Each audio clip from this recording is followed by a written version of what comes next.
Electronic और print media के उर्दू और तेलुगु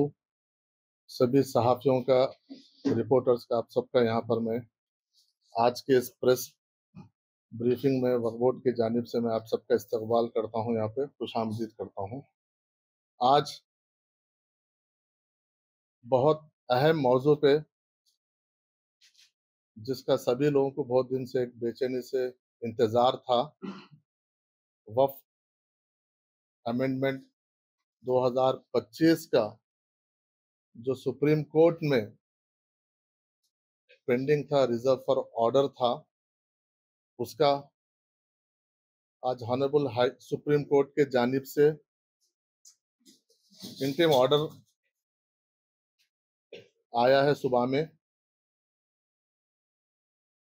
यकीनन आप सब लोग जानते हैं, तेलंगाना वक्फ बोर्ड हिंदुस्तान का वाहिद और सबसे पहला बोर्ड है। जैसे ही ये 2025 का अमेंडमेंट बिल आया तो उसकी मुखालिफत में सबसे आगे था। न सिर्फ हम इसकी मुखालिफत किए, बल्कि एक खुसूसी वक्फ बोर्ड का इजलास बुलाकर हम एक तमाम बोर्ड मेंबरों के ताउन से हम ये जुर्रत और हिम्मत किए कि इसकी मुखालिफत बोर्ड में रेजुलेशन पास करके मरकजी हुकूमत को भेजने का हमने काम किया था। उसके बाद हम ये उस बोर्ड में ये मुतालिबा किए थे, जब पार्लियामेंट में ये एक्ट आने के बाद अपोजिशन खास तौर पर राहुल गांधी जी की क़यादत में इंडिया ब्लॉक तमाम एकजुट होकर तमाम सियासी जमातें, इलाकाई और मरकजी पार्टियां इसकी मुखालिफत करने के बाद मरकजी हुकूमत इसको जेपीसी के जॉइंट पार्लियामेंट्री कमेटी को भेजी थी। उसके बाद हमारे बोर्ड में हम रेजोल्यूशन पास करके फिर हम ये मुतालिबा किए थे कि जॉइंट पार्लियामेंट्री कमेटी स्टेट्स को विजिट करके ओपिनियन जो मुतालिका वक्फ बोर्ड, ये जो औकाफ की जायदादें हैं, जो कंसल्ट लोग हैं उनसे अगर आप कंसल्टेशन और कंसेंस प्रोसेस अगर आप पूरा ब्रॉड वे में अगर करते हैं तो बेहतर रहेगा इसका नताइज। उसके बाद आप फैसला कीजिए। उसके बाद फिर जेपीसी पूरे स्टेटों का दौरा की और फिर हमको तेलंगाना वक्फ बोर्ड को वो लोग जेपीसी में बुलाए, तो हम लोग हमारे नुमाइंदे पूरे मेंबरों के साथ हम जाकर वहाँ पे हमारे जो ऑब्जेक्शंस थे हम जेपीसी के सामने रखे और जेपीसी एक ब्रॉडली जो भी एक्सरसाइज था उनका, वो किसी के फेवर में था, अगेंस्ट था, वो बात अलग है, लेकिन वो फिर वो पार्लियामेंट को सबमिट करके पार्लियामेंट में ये बिल पास, काला कानून जो वक्फ अमेंडमेंट था उसको पास किए, जिसके हम सब लोग ने पुरजोर न सिर्फ वक्फ बोर्ड, तमाम जमातें, तमाम तंजीमें, सब लोग उलमाए मशाइखीन, सब लोग इसको आगे आके इसकी मुखालिफत करे, एहतजाज करे। उसके बाद फिर ये अमेंडमेंट एक्ट सुप्रीम कोर्ट में गया।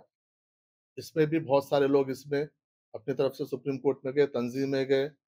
बोर्ड्स गए, मुस्लिम पर्सनल लॉ बोर्ड गया, सब लोग इनफरादी तौर पर भी गए और अलग अलग तंजीमों के और अलग अलग जमातों की जानिब से भी जाने का काम किया। तो हॉनरेबल सुप्रीम कोर्ट जो तफसील से इसको सुनने के बाद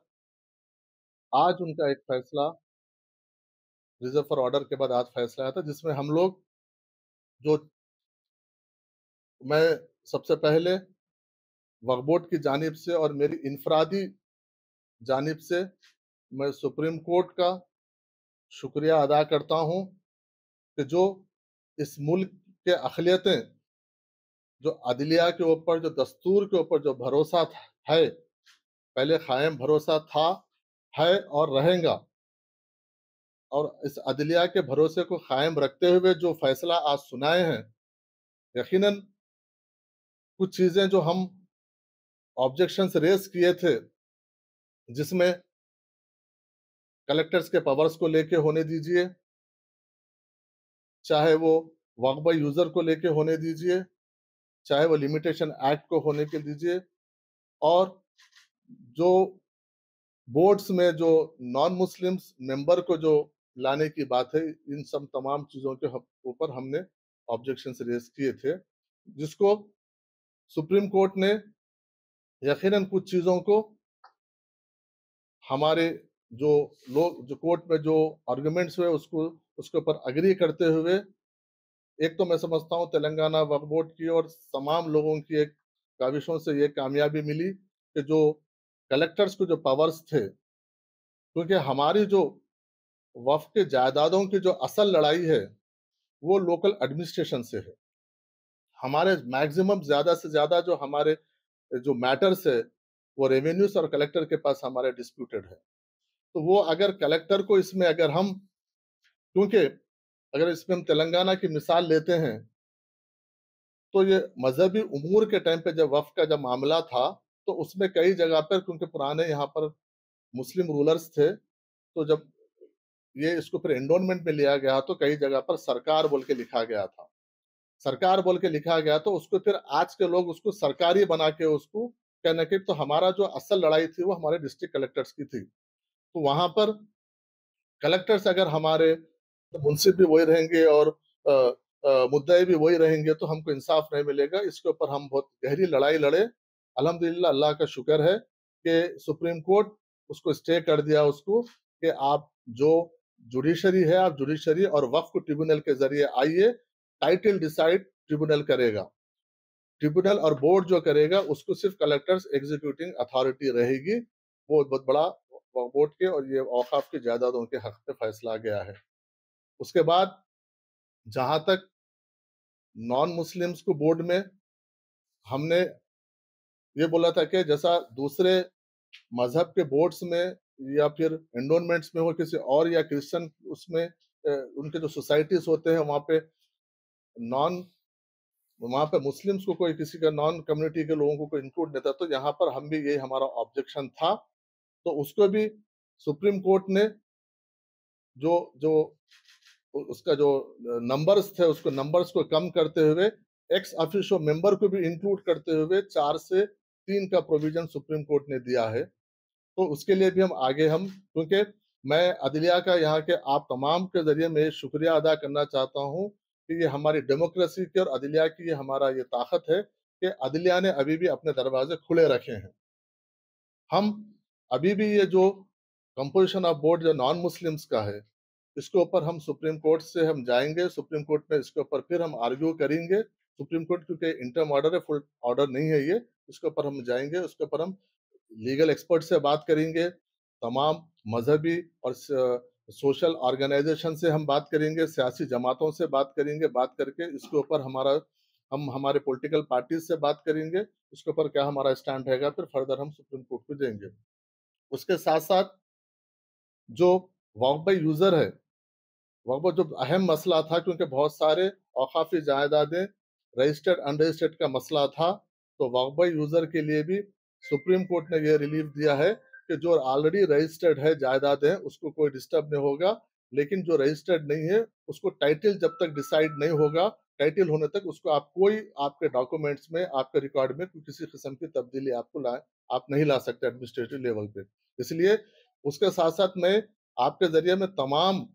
मुतवलियान को, मस्जिद कमेटी के लोगों को, जो भी वक्फ यूजर जो रजिस्टर्ड अभी तक प्रॉपर्टीज नहीं करवाए हैं, आप लोग इसको रजिस्टर्ड करवाइए। इसमें आपको पूरा बोर्ड में हम लोग बोर्ड में बैठकर आपकी किस तरीके से हम इसमें मदद कर सकते हैं, हम आपको एक एक्शन प्लान के जरिए हम आपके सामने फिर आएंगे। लेकिन हम आपसे अपील कर रहे हैं कि आप लोग जल्द से जल्द इसको रजिस्टर, क्योंकि जो रजिस्टर्ड है तो टाइटल है, टाइटल के बाद ही उसको उसके ऊपर आगे का उसके ऊपर डिसाइड होगा। ये 2-3 अहम बातें थे। उसके साथ साथ जो ट्रिब्यूनल का एक हो गया, वक्फ बाई यूजर का भी एक हो गया, और ये आपको कलेक्टर्स के पावर्स का एक है, और जो और जो जो और एक अहम हमारी जीत ये हुई कि जो 5 साल अगर वाकिफ तो अपने या वाक़ई अपनी प्रॉपर्टी को वक़्फ़ करना चाहता है, तो उसके लिए जो वो लोग जो एक अहम शराइत रखे थे कि 5 साल प्रैक्टिसिंग मुस्लिम होना चाहिए। उसके ऊपर हम लोग सब लोग कोर्ट में बहुत सख्ती से इसके ऊपर एतराज़ किए हैं, क्योंकि ये एक आस्था का, एक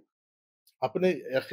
यकीन का अकीदे का मामला है वो। उसके ऊपर आप किसी के आप प्रैक्टिसिंग मुस्लिम बोल के कंडीशन नहीं रख सकते। उसको कौन डिफाइन क्या है? मतलब कौन करेगा कि प्रैक्टिसिंग मुस्लिम, नॉन प्रैक्टिसिंग मुस्लिम? तो ये एक बहुत बड़ी रुकावट अ, मरकज़ी हुकूमत करने की कोशिश कर रही थी कि वक्फ बोर्ड को किस तरीके से जो लोग वाकिफ़ है, जो वक्फ करना चाहते हैं, उनको किस तरीके से रोका जाए। एक साजिश थी। साजिश को आज सुप्रीम कोर्ट ने उसको नकार दिया, उसको खारिज कर दिया कि ये आप डिफाइन नहीं कर सकते। इसको आप स्टेट गवर्नमेंट इसके ऊपर रूल्स फ्रेम करना है। फ्रेम करने के बाद आप उसको एग्जीक्यूट कीजिए, तब तक आप उसको नहीं कर सकते। ये भी मैं समझता हूँ एक बड़ी कामयाबी है, क्योंकि कोई भी अपने-अपने आस्था, अपने अकीदे के साथ कहीं पर भी डोनेट कर सकता है। अगर आप ये प्रोविज़न हमारे पास रख रहे हैं, तो आप दूसरे भी, आप एनवायरनमेंट में हो, चाहे क्रिश्चियन में हो, आप वहाँ पर भी रख सकते हैं। तो वहाँ पर ऐसा कोई क्लॉज़ नहीं है। तो इसलिए इसको सुप्रीम कोर्ट ने हमारे आर्गुमेंट्स थे, जो लोग आर्गुमेंट किए हैं, उन तमाम लोगों को उसने सही ठहरा करके इसको वो बर्खास्त कर दिया। उसके साथ-साथ जहाँ तक हमारा एक ऑब्जेक्शन था कि सीओ से रिलेटेड एक ऑब्जेक्शन था कि भाई आप है सो, क्योंकि नॉन अवेलेबिलिटी मुस्लिम ऑफिसर्स नहीं है, आप डिप्टी सेक्रेटरी हमारा रहना चाहिए, क्योंकि हमारे पास ऑफिसर्स की तंगी है, और नॉन मुस्लिम्स को आपसे, क्योंकि दूसरे एंडोनमेंट में और दूसरी जगह पर नॉन हिंदूज का प्रोविजन नहीं है, इसलिए हम हमारा आर्गुमेंट था कि आप यहाँ पे सिर्फ मुस्लिम्स को आप प्रोविजन रखो। तो उसको भी सुप्रीम कोर्ट ने सुना, क्योंकि ये मजहबी उमूर का मामला है। मजहबी उमूर, मुस्लिम एक आदमी रहे तो, मुस्लिम अगर ऑफिसर रहा तो वो